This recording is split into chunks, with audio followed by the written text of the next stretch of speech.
When I looked at the slate of upcoming anime for the winter 2024 season, I saw one anime that just stood out among the rest. There's some that looked like they were technically better, some that seemed like they were more complex and interesting, but there was one that spoke to me and said, okay, this is an interesting concept, and that was Sasaki and Peeps. Sasaki and Peeps follows a middle-aged man named Sasaki who is a Japanese salaryman who just feels downtrodden in life. He lives alone and really has nothing going on for him outside of work, so one day after work he decides to go and get a pet and stumbles upon this really cute little bird that he just had to have. He takes them home and surprise, surprise, they're not actually a bird, well they are a bird, but they're not actually just a bird.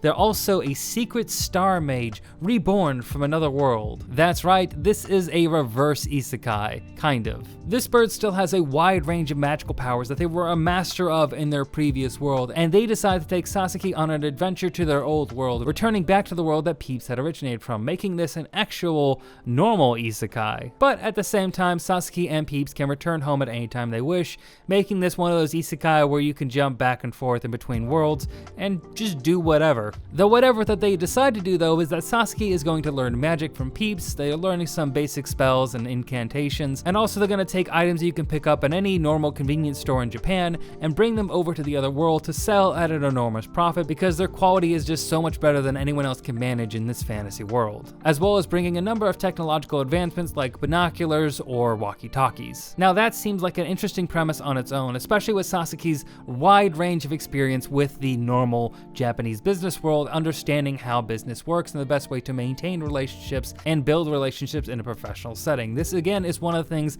I harp on that I really do enjoy about some fantasy series like Spice and Wolf, or a big portion of the first season of Rising of the Shield Hero, which is the actual economics and interpersonal relationships that you build in these other worlds, in these fantasy worlds, right? I find that stuff to be incredibly fascinating in understanding how they view trade and how trade operates in these kind of worlds. But the show wouldn't agree with me there. They don't think that that's enough, because back home in normal everyday Japan, this isn't actually normal everyday Japan, because there's actually a secret organization of psychics that exists that Sasaki stumbles upon one day when he sees some psychics having a fight. The psychics misinterpret his magical powers as him having psychic powers of his own, and so they invite him to join their secret organization. Once he does so, he now has to worry about going on missions in the normal everyday world of Japan, as he has a new job and position in this psychic organization government bureau thing that exists, kind of like a Men in Black situation except with psychic powers. Okay, so now we have something going on in the fantasy world and something going on in the real world that's two sets of fantastical powers that seem odd, but you know, Sasaki has to deal with that and managing himself in those worlds. That seems like an interesting premise. Like, there's a lot you can pack in there that may keep things from getting stale, and you can mix genres a little bit. So okay, I'm open to this. I'm open to what they do with this here. But there's also magical girls that they have to fight, and by this time I was getting pretty exhausted by what the show was trying to do. Sasaki and Peeps is an interesting show that has a lot of potential, but that potential is hampered by a few things that go on there. We'll get into the production side of it. There's a lot of glaring flaws in that. But the major thing that's the biggest issue is that the plot feels like it keeps having to jam in new different forms of magical, ridiculous powers that come in here every couple episodes. To me, unfortunately, this reads as a writer or maybe an editor or producer, someone involved here, being unconvinced of the story at hand, so they need to cram more things in to keep the story feeling like it's fresh and new and like they have different things they can work with, but it ends up making everything feel really muddled and like it lacks focus. There is nothing inherently wrong about a series that can move between different genres at ease. In fact, that can be really fun and engaging. But the way Sasaki and Peeps does it feels like there's one side of this here, the fantasy side, that feels like it has a lot of love and attention going into it, a lot of details and characters being built up, and a world that's trying to be explored.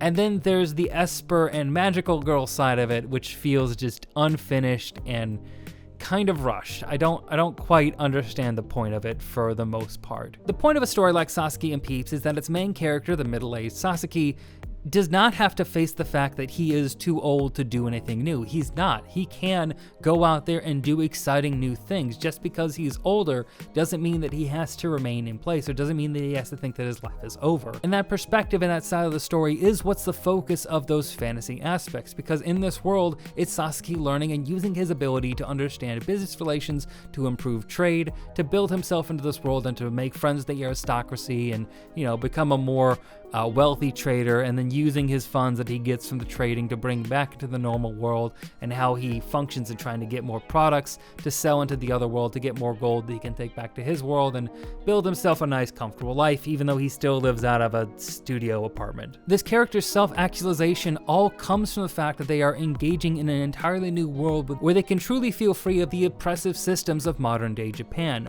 While in modern day Japan, they are stuck under oppressive systems even if they're not at their normal job that they used to be at. They're still stuck in a bureau with bosses and red tape around them that they don't fully understand. And this side of things, again, is just not that well explored and not really that well fleshed out. And it feels like the story tries to avoid it as much as it can, which is probably for the best. With that said, though, the problems of this anime do not just end at the story. There are major production issues that permeate throughout this entire show.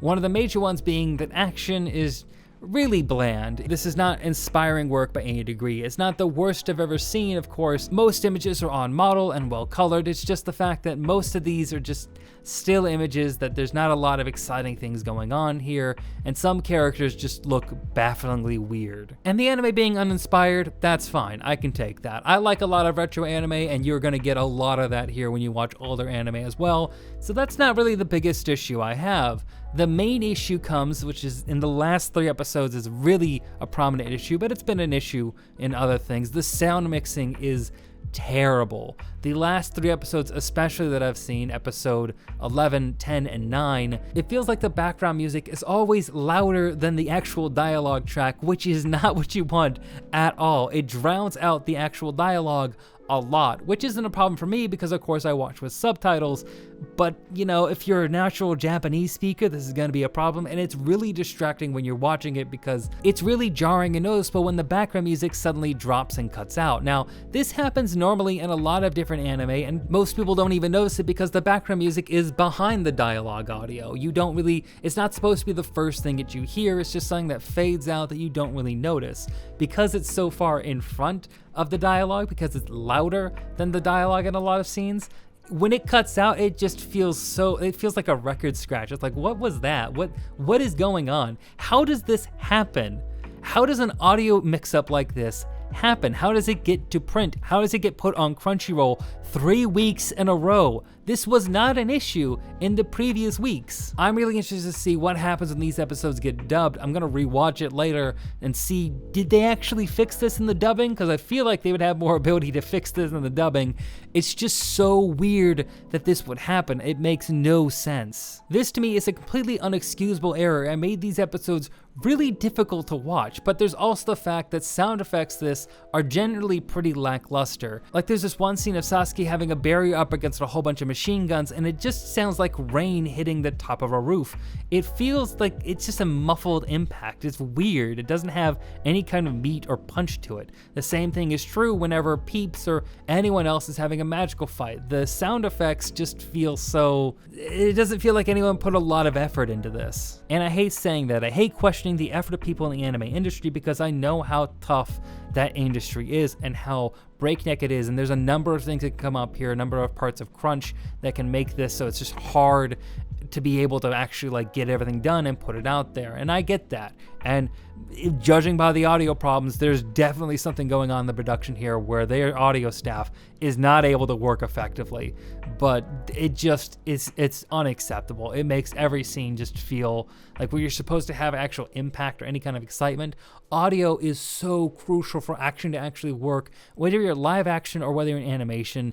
Like having that audio, having that punchy sound is crucial, and you just don't have it here. There's a number of other weird things that I noticed, one of the key ones being the fact that Sasaki is a middle-aged man, and there's a few other middle-aged men in the story. But as for women, all of the female characters in this show are like 16 years old. Like literally all of the female characters. Even Sasaki's partner who works at the psychic bureau with Sasaki, she is like 16 years old, and it explicitly is like, oh hey, did you know I'm 16? And he's like, what?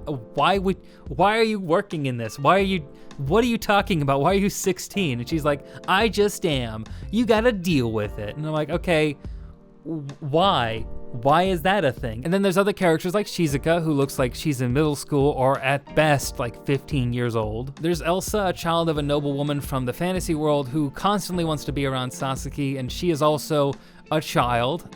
Really weird that she wants to be around this middle-aged guy so much, but again, that just is what it is. And the weirdest one is Sasaki's next door neighbor, Otonari-san, and there's something going on here. I've heard rumblings and have seen memes that there's something weird going on with that. I don't know what though, hasn't really said in the anime. I'm assuming some form of abuse or something fucked up's going on there, but it's not really something that has been revealed yet. I'm not gonna speculate on it, but she has a weird obsession with Sasaki that is just uncomfortable to watch because again, she is also, she's in middle school or high school, I don't know, she's a child. All of the people that are around Sasaki are either middle-aged men or children.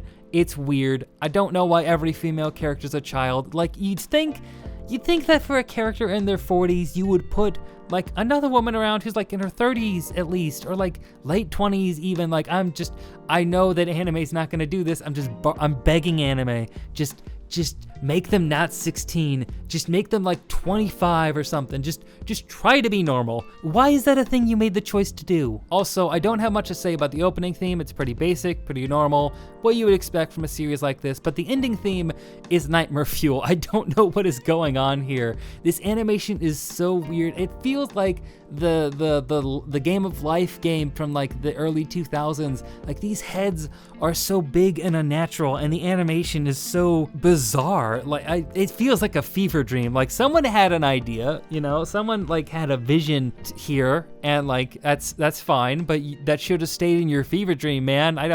Why was this an ending theme? It's at least noticeable. I'm at least talking about it, so you know, it has that going for it. Sasaki and Peeps is a show that I so desperately wanted to enjoy, but there's so many glaring flaws in it.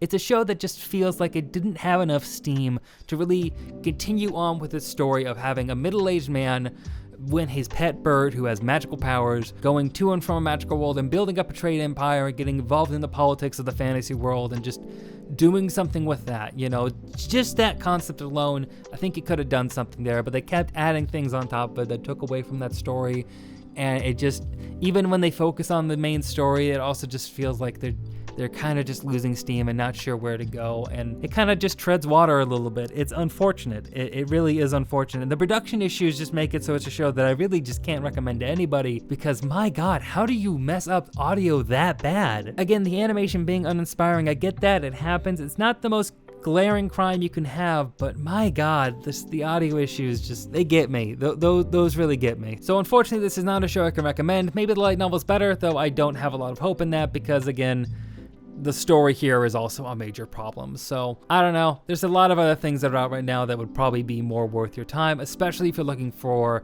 any form of isekai or any form of fantasy. Shows like Fearin', Apothecary Diaries, or the anime that I'm going to be talking about soon, Delicious in Dungeon. Those are anime that if you're looking for that fantasy vibe, or you're looking for something more like involved with politics or something outside of the typical norm, those are shows that are more going to fit your desires there. So with all that said, thank you very much for watching this video. I hope you like it. If you like it, leave a comment if you have any thoughts on it. And of course, be sure to subscribe if you want to see more videos similar to this. I would really appreciate it.